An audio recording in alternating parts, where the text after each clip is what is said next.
to have God's support, to cure a disease, to let divine energy help you to come out of illness. Use this mantra. Om Hreem Shreem Kshrom Shreem Bhargavanarasimhaya Namaha. Om Hreem Shreem Kshrom Shreem Bhargavanarasimhaya Namaha. Om Hreem Shreem Kshrom Shreem Bhargavanarasimhaya Namaha.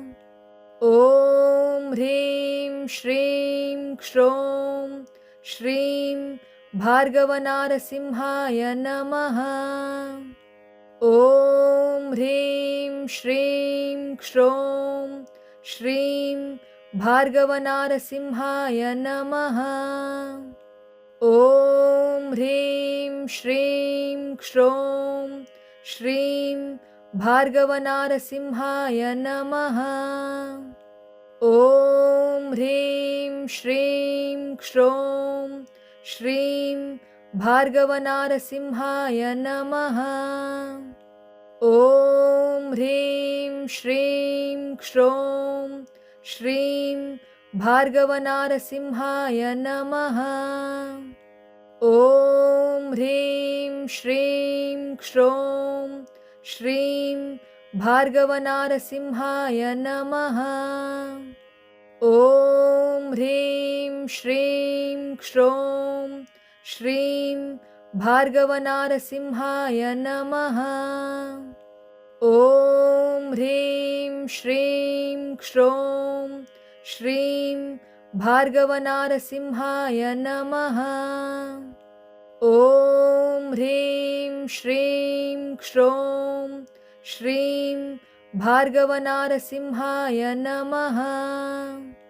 Om Hreem Shreem Kshrom Shreem Bhargavanarasimhaya Namaha.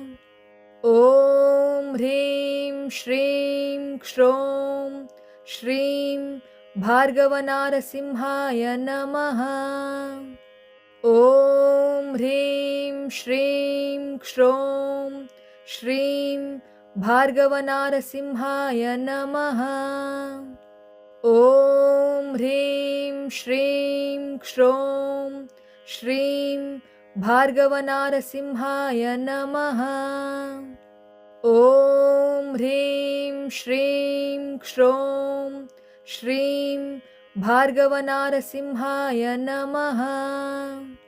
Om Hreem Shreem Kshrom Shreem Bhargavanarasimhaya Namaha. Om Hreem Shreem Kshrom Shreem Bhargavanarasimhaya Namaha. Om Hreem Shreem Kshrom Shreem Bhargavanarasimhaya Namaha. Om Hreem Shreem Kshrom Shreem Bhargavanarasimhaya Namaha. Om Hreem Shreem Kshrom Shreem Bhargavanarasimhaya Namaha. Om Hreem Shreem Kshrom Shreem Bhargavanarasimhaya Namaha. Om Hreem Shreem Kshrom Shreem Bhargavanarasimhaya Namaha. Om Hreem Shreem Kshrom Shreem Bhargavanarasimhaya Namaha. Om Hreem Shreem Kshrom Shreem Bhargavanarasimhaya Namaha. Om Hreem Shreem Kshrom Shreem Bhargavanarasimhaya Namaha. Om Hreem Shreem Kshrom Shreem Bhargavanarasimhaya Namaha. Om Hreem Shreem Kshrom श्रीं भार्गवनारसिंहाय नमः। ॐ ह्रीं श्रीं क्षौं श्रीं भार्गवनारसिंहाय नमः।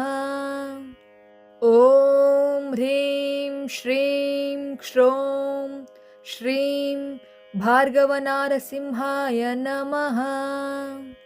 ॐ ह्रीं श्रीं क्षौं श्रीं भार्गवनारसिंहाय नमः। ॐ ह्रीं श्रीं क्षौं श्रीं भार्गवनारसिंहाय नमः। ॐ ह्रीं श्रीं क्षौं श्रीं भार्गवनारसिंहाय नमः। ॐ ह्रीं श्रीं क्षौं श्रीं भार्गवनारसिंहाय नमः। ॐ ह्रीं श्रीं क्षौं श्रीं भार्गवनारसिंहाय नमः।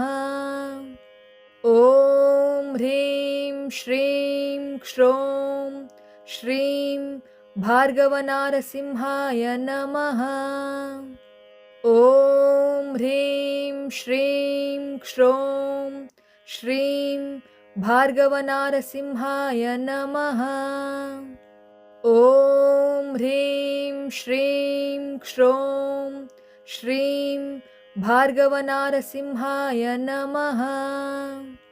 ॐ ह्रीं श्रीं क्षौं श्रीं भार्गवनारसिंहाय नमः।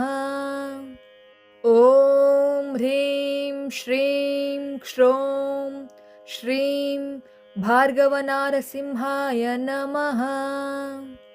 ॐ ह्रीं श्रीं क्षौं श्रीं भार्गवनारसिंहाय नमः।